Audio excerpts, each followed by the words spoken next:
This is News Today with WDW News Today. I'm Tom Corliss of WDWNT.com, and here now are the top Disney park stories from around the world for July 29th, 2022. Disney Parks and Experiences will host the Wonderful World of Dreams Pavilion at the D23 Expo 2022. The new pavilion invites attendees to step into new stories, attractions, and adventures that Walt Disney Imagineers are bringing to life around the globe. It will include a sneak peek of Tiana's Bayou adventure at Disneyland and the Magic Kingdom, the continued transformation of EPCOT, whatever might be left at this point other than Moana and, event space, new Frozen-themed experiences, which we assume would mean the lands in both Paris and Hong Kong, and maybe even a little bit of Fantasy Springs out at Tokyo Disney Sea, the Disney Cruise Line, and more. Guests of the D23 Expo will get the first access to Disney Me, an all-new digital avatar in the Play Disney Parks app. This experience empowers guests to express their Disney style by creating their own unique Disney Me. To celebrate the launch of Disney Me as part of Disney Uncharted Adventure on the Disney Wish, the thing that was advertised to launch with the ship but still hasn't, guests at the D23 Expo will be invited to a quest that can only be completed at the event. Attendees will uncover specially designed Disney Wish and D23 Expo digital clothing and accessories for their Disney Me around the show floor. Starting in September, D23 Expo guests will need to download the latest Play Disney Parks app to be ready to create their Disney Me and join the Disney Me D23 Expo quest during the convention. Real quick pause. Number one, I mentioned the Disney Wish. My honest review of the Disney Wish is now up here on the channel if you'd like to watch it. We do have a lot more content, dining reviews and such going up on the site over the next few days still.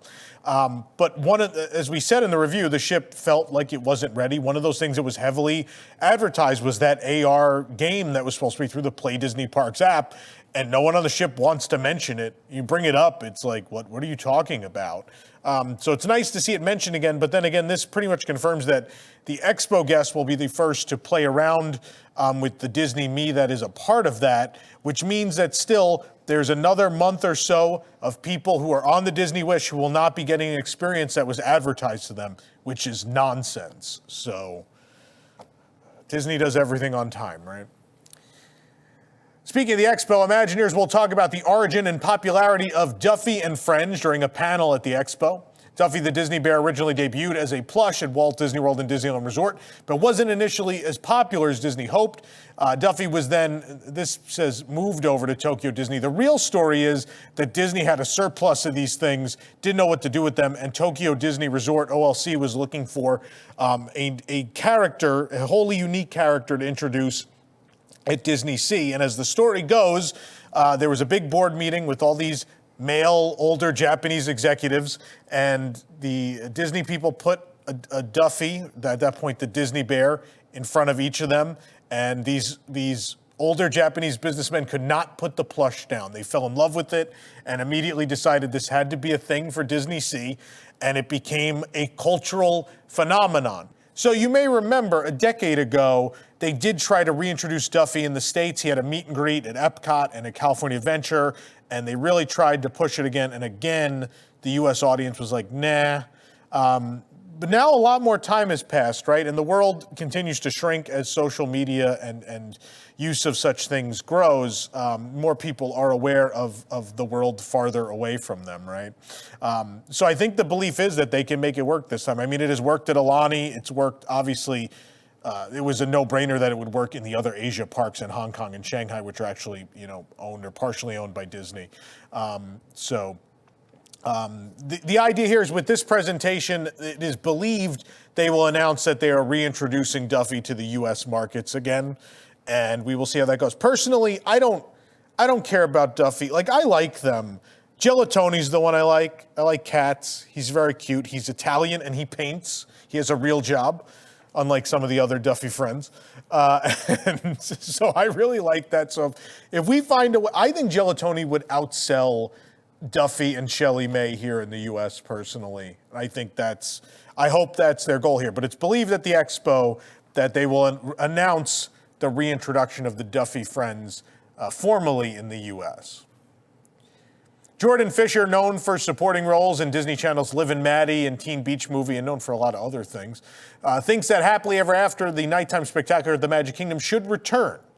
Fisher, of course, along with Angie Kielhauer, performed the show's original theme song. He posted a video on Twitter a few days ago asking, quote, "Is Happily Ever After going to come back at some point? Like, shouldn't it come back?" And he tagged Walt Disney World in the tweet. Disney, of course, has not responded. Happily Ever After replaced Wishes in 2017. Happily Ever After then had its final performance on September 29, 2021. It was replaced by Disney Enchantment as part of the world's most magical celebration.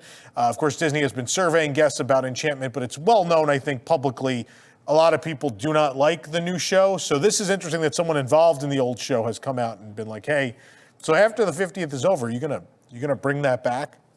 And I think we all agree that it should. I firmly believe come March or April of next year, we'll get Happily back.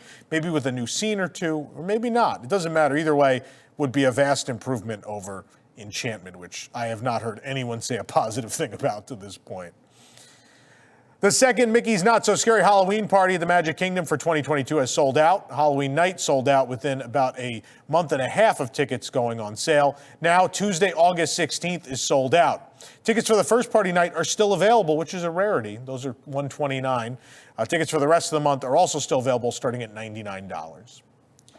Call in the spirits wherever they're at in style with this new Haunted Mansion cardigan inspired by the attraction's famous wallpaper. I'm sure at this point that every single possible item mankind has ever created has had this wallpaper on it now. It's available at Memento Mori in the Magic Kingdom. It's $69.99. You can support the entire team behind this show and others by joining the WDWNT Inner Globe Society at patreon.com/WDWNT. Get exclusive access to content, discounted show and event tickets, and more. Special shout out to all the WIGS members watching who make this show happen each and every week. Of course, our Club 33 and up members do get their live Zoom with Tom this evening. We'll see you there. Walt Disney World has a sweet new scented Loungefly ear headband inspired by Mickey Premium Bars. We found the Mickey Premium Bar ear headband at the Mouseabout Town Shop in Hollywood Studios, which has my favorite sign in all of Walt Disney World. The Loungefly Mickey Premium Bar ear headband is $39.99, and it's scented. It smells like ice cream. You can also just get actual ice cream if you want. I think it's also $39.90. I'm joking. It's not that much yet. Walt Disney World has a series of 15th anniversary apparel, part of the 50th anniversary Vault collection as they roll through all those park anniversaries of the past. There's a drawstring skirt for $35.99, a 15th anniversary tee for $36.99, and a 15th anniversary crop top for $36.99. And I'm preparing to be completely broke when the 20th and 25th anniversary merchandise finally hits. Those are the two I remember vividly from my childhood. A new Oga's Cantina coaster set is available for purchase from the Jewels of Bith in Star Wars Galaxy's Edge at Hollywood Studios. Of course, the paper coasters you take home from Oga's Cantina will break down after a while, but these wood coasters will last through all your beverage adventures. These new engraved wood coasters feature the designs from the much sought-after coasters used in the bar, but in a more resilient medium for $24.99. An autumnal apple pie cupcake has returned to Gasparilla Island Grill at the Grand Floridian. This is the first fall treat to arrive at Disney World, because it's July. The autumnal apple pie cupcake is $5.99. It's topped with sugar, pumpkins, and buttercream in shades of orange, yellow, brown, and sage. The review on our website. After around a year of delays, the highly anticipated Believe Sea of Dreams nighttime spectacular will finally debut at Tokyo Disney Sea on November 11th. In Believe Sea of Dreams, Disney and Pixar friends remind dreamers to keep on believing and making their wishes come true. The show takes place on Mediterranean Harbor at Tokyo Disney Sea, where the waters are transformed into a sea of dreams, a place filled with wishing stars that appear whenever someone makes a heartfelt wish. Transforming the harbor, the show features large boats gliding dynamically over the water surface, bright lasers and searchlights illuminating the night sky. And for the first time ever, images projected on the walls of Tokyo Disney Sea's Hotel Miracosta surrounding half of the harbor. The performance space is further enhanced by the characters from Disney and Pixar films and the performances of dancers, allowing guests to feel as if they have stepped into the beloved stories. Believe Sea of Dreams represents a 95 billion yen investment for the Oriental Land Company. Folks, that is around $700 million US, which is more than Cosmic Rewind cost, and I think closing in on Star Wars Galaxy's Edge territory, by the way. It'll be sponsored by NTT Docomo, as all Tokyo Disney Sea Nighttime Spectaculars have been since 2001. The show was first promised to debut in 2021 as part of the park's 20th anniversary celebration. Of course, COVID delayed it. It will replace Fantasmic, which closed permanently on February 28th of 2020 when the parks closed due to COVID. For the absolute latest Disney Parks news, head on over to WDWNT.com and follow us on all your favorite social media platforms. This program is brought to you by our official travel agent sponsor, The Vacationeer, the engineers of your next magical vacation. Sit back and let their team of vacation planning experts craft your family's next magical trip. The best part, their services are free. Visit WDWNT.travel for details. If you're enjoying the show, be sure to like this video, subscribe to WDW News Today on YouTube for more content, and click the bell for notifications. Also, hit select all notifications so you never miss an episode of the show. For the worldwide leader in Disney Parks news, this is Tom Corliss saying, enjoy the rest of your today and have a great, big, beautiful tomorrow. It's time to adjust that set and turn that dial to WDWNT TV, our new channel where some of your favorite programming from the WDW News Today YouTube channel is heading.